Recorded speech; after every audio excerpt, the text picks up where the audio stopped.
قلبي، عاملين ايه؟ يا رب كلكم تكونوا بخير. انا عارفه اتاخرت عليكم كتير جدا في حاجات المطبخ لاني طلبت مني كتيره جدا. فحبيت النهارده ابدا سلسله افكار من مطبخي، وهي ترتيب الادراج، لانها بتبقى فعلا مشكله عند معظم البنوتات، كركبه الادراج وعدم تنظيمها.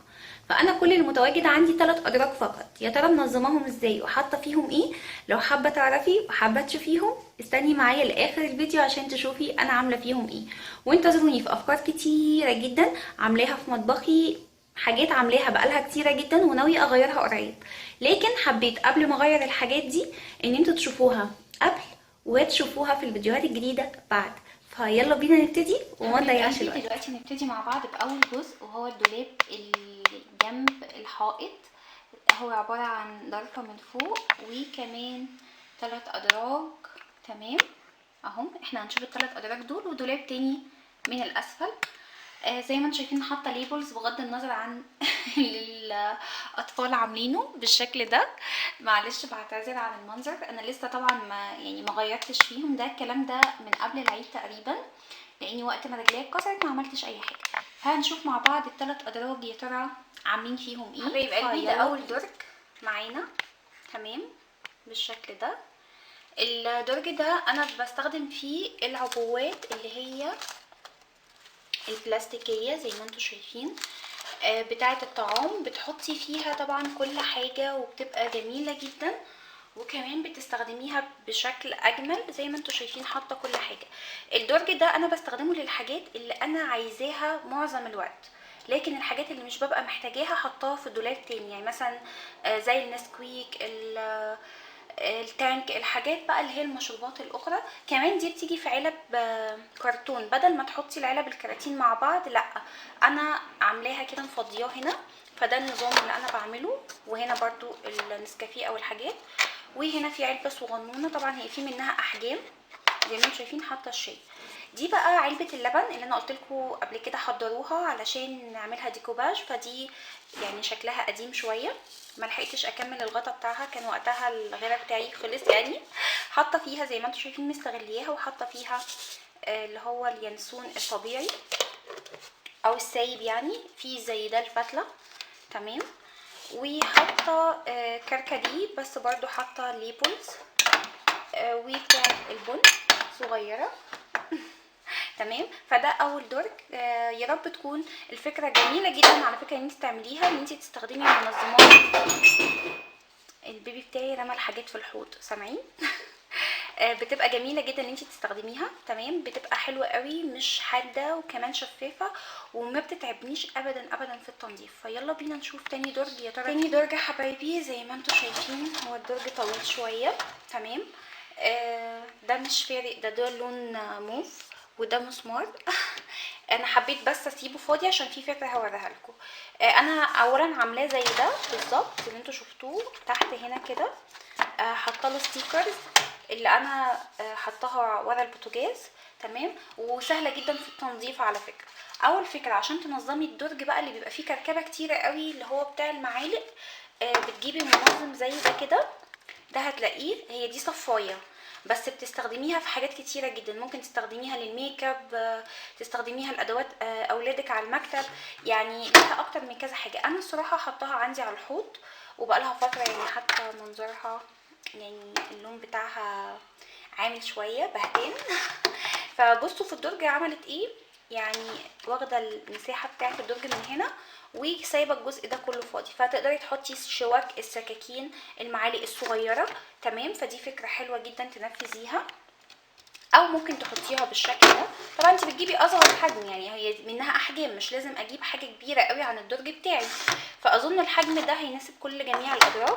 فبتتحط برده، وهنا برده سايبالي مساحه كافيه هقدر احط فيها السكاكين بتاعتي والشوك. يعني مثلا دي علبه انا بتاعه الكنافه دي، انا مستخدماها في المنظمات، ومستخدماها كمان في حاجات في الدولاب بتاع غرفه النوم، هبقى اوريها لكم بعدين. بعتذر طبعا لاني كان من هنا لحد هنا ولحد هنا كان في نفس ده، بس اتشال. البركه طبعا في البيبيات. فشايفين كده منظر الدرج اهو. دي بتشيل السكاكين الكبيره، العلب الكبيره البلاستيكيه دي بتبقى للاخر، شايفين؟ للاخر خالص بتشيلها. تمام، وهنا بتحطي المعالق والسكاكين. يبقى كده اول فكره حبيت اوريها لكم. لكن انا بقى حطاها ازاي او بعمل ازاي في الدرج هوريكم اللي انا عاملاه في الدرج بتاعي دلوقتي حالا. تمام. انا حاطه ايه، بس بروح اجيب دي علبه بتاعه باتيه طبعا اللي احنا بنجيبه. فانا حاطه فيها الشوك والسكين، هما كانت 2 فوق بعض. تمام. قصيتها وحطاها بالشكل ده. والناحيه التانية حاطه الجزء بتاعها العلوي، حاطه فيه المعالق بالشكل ده. تمام. طبعا يعني هما متلخبطين، لكن اهم حاجه محطوطين في مكان واحد. ودي السكاكين، والكبيره دي اللي انتوا شفتوها معايا بحطها هنا. انا كنت طبعا مغلفاها عشان تبقى شكل الدرج. بحط فيها ايه، المقاوير بتاعتي. تمام. اهي المقاوير بتاعه المحشي حطاها فيها، وحاطه فيها اللي هي المشابك دي اسمها ايه وبتاعه الثوم. تمام. والسكينه الكبيره، السكاكين الكبيره طبعا. واخر حاجه هي بتاعه البيض، قطعه البيض. بس كده حبايبي، عشان انا بحطها من ورا هنا مش من قدام. فبيبقى عندي شكل الدرج كده تمام، منظم ومرتب زي ما انتوا شايفين. تمام. فيا رب يكون الفكره دي عجبتكم. كده من هنا ورايح مش هتلاقي كركبه. طب في معالق خشب، في سباتيولا، في كبشات بتحطيها فين؟ دي بقى مفاجاه، لان انا حطاها كديكور للمطبخ. ازاي؟ هنشوفها مع بعض في الافكار الجايه. لو عايزينها تنزل بسرعه، لايكات كتير، شير كتير، تعليقات كتير، عشان ننزل الافكار بسرعه ان شاء الله، ونعمل كمان حاجات عملي. طب نشوف مع بعض اخر درج معايا، وهو في زي ما انتوا شايفين كده. تمام. الحاجات بتاعته انا عايزه بس ابعد لكم واقرب لكم عشان تشوفوا. هي مساحتها كويسه الادراج عندي يعني الحمد لله. دي ازايز بلاستيكيه بتاعت عصير، كنت انا اسماها ونزلتها على الانستجرام. الفكره بتاعتها تحطي فيها الاسفنشات بالشكل ده، بس طبعا هي خلصانه زي ما قلت لكم، في حاجات بكملها لسه. وهنا بحط السلك الحديد. تمام. اللي هي بيبقى بالشكل ده، بس دي انا اسميها برضو، هما اللي اسمينها مش انا. لما كنت قاعده في الجبس يعني وكده. وهنا حاطه مناديل السفره، وتحت حاطه بتاعه البايركس. تمام.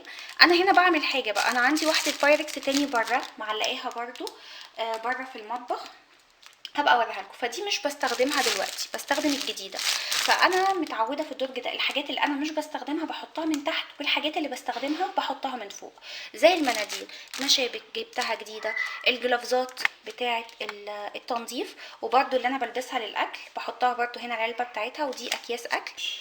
دي العلاقات اللي انا بحب اجيبها على طول وبستخدمها لاستخدامات كتير. اعواد الشيش طاووق برده حطاها، اكياس الطعام، المفارش. تمام. زي ما انتم شايفين اللي انا مستخدمه حطاه من فوق، والجديد اللي لسه ما اتفتحش محطوط من تحت. وده برضو استخدمته فمحطوط برضو من فوق كده. تمام. فالدرج ده فيه حاجات لسه ناقصه فيه يعني، ان شاء الله بكملها وهنشوفه مع بعض. فيا رب تكون الافكار عجبتكم والترتيب بتاعي. حبيت اجيبه لكم بس من قريب من ناحيه تانية. تمام. فانت تعودي دايما الحاجه اللي انت مش بتستخدميها حطيها من تحت، بس اعملي ليبلز زي دي حطيها من بره، اكتبي الدرج ده فيه كذا وكذا عشان ما تنسيش. ومن فوق بتحطي الحاجات اللي انت بتستخدميها. ده شكل الدرج تاني بتاع اللي هو الشوك والسكاكين والمعالق. طبعا هي في حاجات في الحوض بس ده بيبقى شكله منظم زي ما انتم شايفين. وده بتاع القهوه تاني لاخر مره. تمام. اهو تمام. يا رب تكون الافكار عجبتكم حبايبي وتنفذوها. ما تنسوش تقولوا لي انتوا كمان بترتبوا ازاي، ويا ترى تنظيمي عجبكم ولا لا، حابين اكمل في سلسله افكاري ولا لا برضو. تمام. واشوفكم ان شاء الله على خير في فيديوهات تانية من افكار من مطبخي، وهنعمل ترتيب وتنظيم كل حاجه. ومع السلامه.